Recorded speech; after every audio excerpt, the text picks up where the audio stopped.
Hi, everybody. Welcome back for another special edition on Litter Media Live. I'm your host, Mike Smith, and joining us today is Chillicothe Mayor Luke Feeney talking about city business as far as city government. We'll get back to that right after this from McDonald's. I'm loving it. Whenever I first applied for the Archways opportunity, do I have to pay this back? Do I have to do that? Like, is it a loan? And it's not. It's a scholarship. A goal of mine is to graduate college debt-free. If you're a crew member, you get $2,500 a year, and if you're a manager, you get $3,000. And especially if you're going locally to college, like to the branch or something like that, it's really helpful.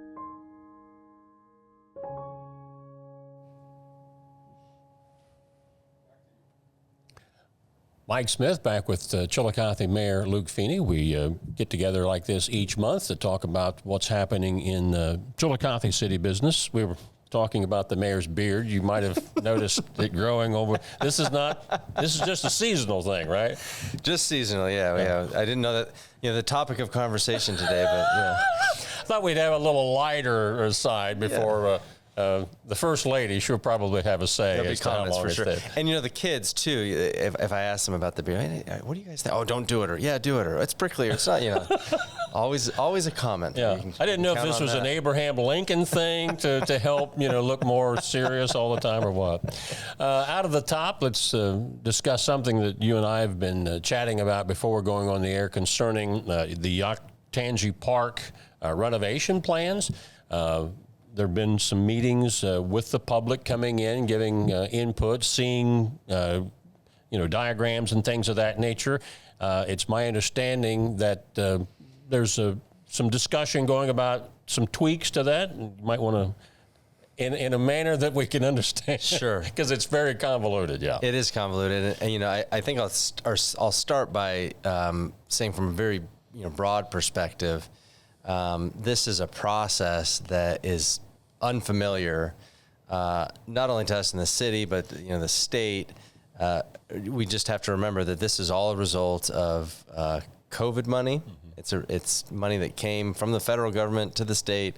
The governor made sure it came to Appalachia, and we were successful in getting, I think, the single largest grant out of that project, largely because we had done a significant amount of planning going into it. But when you do a project that big, usually it doesn't. It's not the end result that comes out of a grant. It comes out of a longer planning process, and you also don't have the incredible time constraints that we're working on, which is the construction from this money has to be finished by October of 2026. And so, because of the different funding sources and the literal geography and surveys and input, the final plan is yet to be final. And recently we've had conversations about the traffic changes, whether that's a roundabout or whether that's regular signalization. I'll talk quickly about that. Our request, based on the comprehensive plan, was we asked this engineering firm to design for us city streets that were safe for pedestrians. Now you might think to yourself, well, aren't they okay now? Water Street is designed for a lot more traffic than it actually gets. Yep. It's 4 lanes, which is the same as Main Street, and doesn't get nearly as much traffic as Main Street. And if you just think about the volume that can go through those 4 lanes. So getting people walking around Water Street, walking into the park, was a big goal of ours. And that came out of the comprehensive plan, a more walkable city. And so they came back with ideas for how to do that. And that's what's been presented to the public and city council is working on. Inside of the park, we based our grant application on a couple of things. Most recently, the comprehensive plan, and then the comprehensive plan, which also referenced the master park plan from 1993. One element that was not even considered at the time of the application was this idea of a new visitor center. Yeah. Well, we also worked with the commissioners and State Representative Mark Johnson and Bob Peterson, and that group secured for us an additional $5 million on top of the $35 million that we had received to build a new visitor center. And the location of that visitor center is really what's in flux right now. And it seems that we've arrived at the scenario where the location of that new building will not be right next to the Armory. The final location is likely to be closer to Riverside Drive, which is the entrance coming off of Bridge Street. The final location on Riverside Drive is still in flux, but the most likely scenario, at least right now, is that it's where the old school bus garage and where our service facility is now, because we're moving those folks over to the Pepsi building here soon. And so, to summarize, the new build, the visitor center, will no longer be, as some of the renderings showed in December, right next to the Armory. They will move closer to Riverside Drive. And that's really been what's been in flux here recently. But when you move something like that, other things have to move too, because that was taking up space. And then you have to figure out how to accommodate those other moves. And so this project, like I said, is one that's been complicated. And I will firmly admit that our ability to communicate the status of the project, engage with the public, has not been ideal because of so many changes and so many outward pressures. And so we're working that through, and we really want to communicate with the public where we're at. And some of it just has to wait until the dust settles on some of these moves. Right. And that's something, anytime you have public hearings or open houses where you're trying to be transparent to the community to show them here's what is planned, stuff happens sometimes and it's beyond your control, and you just can't drop the whole project. You got to make the best of what you've got left. That's right. If you think about the process to submit the grant application itself, that's a much different process than the engineering and design process to come up with something. So when we came up with the grant, we look at the parameters for the grant and we say to ourselves, how do we win? How do we make this a win for the community? And we write the best possible grant that we can. We've gotten pretty good at writing grants that we succeed at. And we had the comprehensive plan that was done, and we looked at the scoring metrics for the grant. And so I hear people say all the time, and they're good questions, well, why are they spending money on that where it could be used in better places? It can't be used in better places because it's very specific things. And so we wrote the application, and there were very specific things that were not funded. In our application, we asked to create a pump track, which is kind of like a mountain bike hill deal. It was specifically not funded. We asked to build a brand new skate park. That was specifically not funded. And we asked to build a splash pad, which was specifically not funded. So, and then you hear people say, well, shouldn't they be investing in, name any other thing, more police officers, or building a different building for City Hall, some of those things. We're just dealing with the parameters of the grant that we have. And so some elements, let's take the farmers market, for example, we included elements and stakeholders to have a better chance of scoring high and getting the money to begin with. Some of those elements make the overall grant score better. And if you take them out, you risk losing the whole thing. And so that's where we're at now. The vision for the application came really from the master plan. It's the reason for our success. And now along the way, we have worked with the commissioners, and I can't thank them enough for their patience with us, because they're managing not just our grant application, but multiple counties, multiple projects. And of course, the community's anxious to see what's coming, and it keeps changing. Right. And we're just trying to do our best to get that information to the community and design something that we can all be proud and happy with.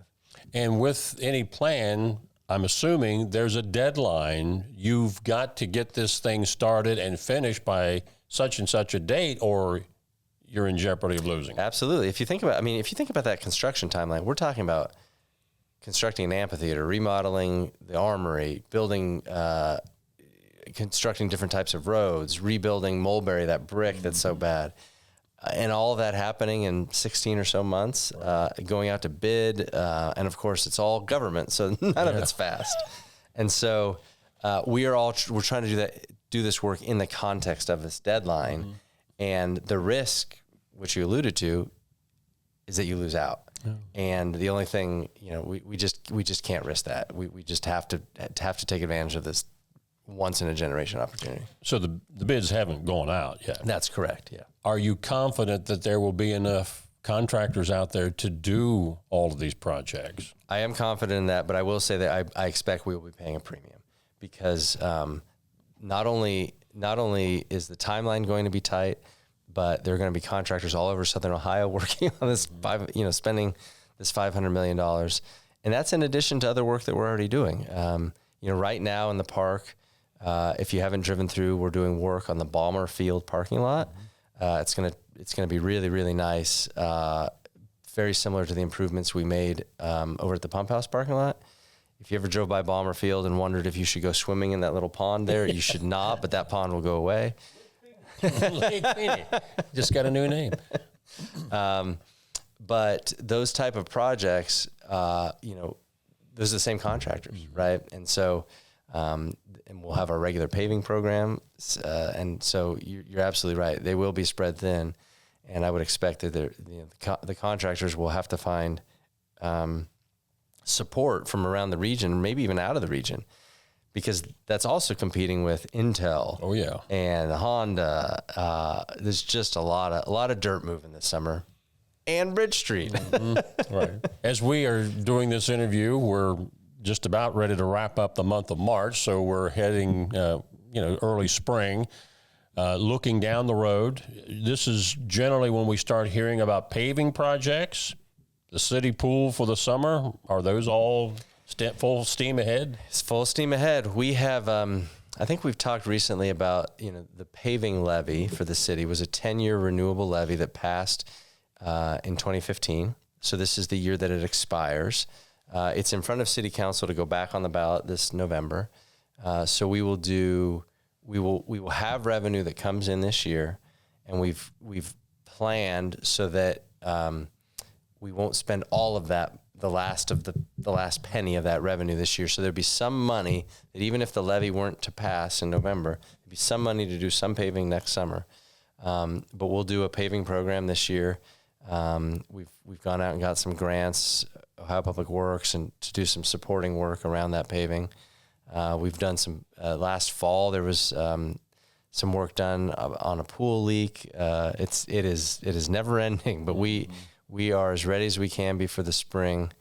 And we're looking forward to it'll be, with the next 24 months will be the busiest construction season probably the city's ever seen, between the Bridge Street project, which is a $20 million project, $30 million in the park, and then the regular projects that we have going on anyway. The things that we're talking about earlier concerning the renovation of the park, it in no way, shape, or form affects the pool, for example. No, there's nothing.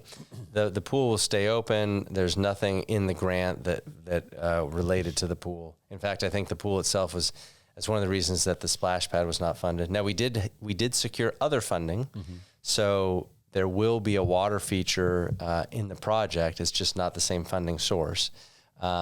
But COVID dollars were kind of specific about, if you think back to the uncertainty around water and public places, they weren't creating a lot of pool concepts, and so the pool won't be touched by the grant, but just about every other corner of the park will be. Are you satisfied with the attendance numbers at the pool that we've seen, let's say, just in the last few years that warrant it, staying open? And the reason I ask that question, communities a little smaller than us, but comparable, Circleville, Washington Courthouse, they all had pools for years and closed them. Yeah, I definitely am. I think that this is, when I first got into government, city auditor, the opening or closing of the pool was a hot topic. And I'll give City Council a lot of credit because they have invested in keeping the pool open and the infrastructure there. I think that the hard thing with the pool is, if you think about it like a profit center, then we're not running the pool anymore. Yeah. If you think about it like a value add to the community where kids can get out and be healthy and active and enjoy the summer, then it's an incredibly valuable investment. And really, the pool does not make a profit. The pool loses money every year. Most of what government does loses money, right? We're not in business to make money off of the taxpayers. We're in business to provide services, and this is one of them. And the actual, if you want to call it a loss, or the net cost to the city on the pool on an annual operating basis might be $10,000 or $20,000. Yeah. That's really cheap to run a pool for 3 months. Now that the long-term infrastructure is the bigger question. And I think that the community in coming years will need to address and consider what we want the long-term solution for the pool to be, because there's competitive swimmers in the community. High schools have swim teams. The YMCA has an indoor pool. And what do we want the future of that facility to look like? Because those communities that have closed, they probably said, should we renovate or do we close? And they decided to close. And I think that it is incredibly valuable for a community to have a pool like ours. And we need to be thinking about the future. I just remember, way back in the early 80s when, the pool was, being fixed up or actually constructed. There had been some tragic drownings of young people in the Scioto River. They were down swimming recreationally. That river is not safe for swimming. And that's why there was so much passion put into the pool in Yoctangi Park, was in hopes of preventing things like that from happening. Yeah, and I think the results speak for themselves, right? I mean, it is one of the safest places you can be in the summer. There is some frustration sometimes about, are the lifeguards babysitters? That sort of conversation. But at the end of the day, kids are outside doing healthy exercise in the summer. I mean, what more could you ask for, right? That, I think when the city or in a community can provide something like that, it absolutely should. And we all have memories of growing up and swimming.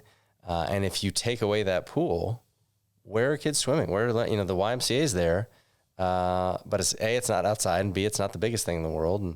And, we can partner with the Y and we can expand opportunities. And I think as long as we think about the reason we provide it, safety, health, positive outcomes for our kids, it's easy to invest and get behind it. Thanks for the update. You bet. Chillicothe Mayor Luke Feeney, our guest today on the special edition of Leader Media Live, brought to you by your local McDonald's restaurants. I'm loving it. I'm Mike Smith.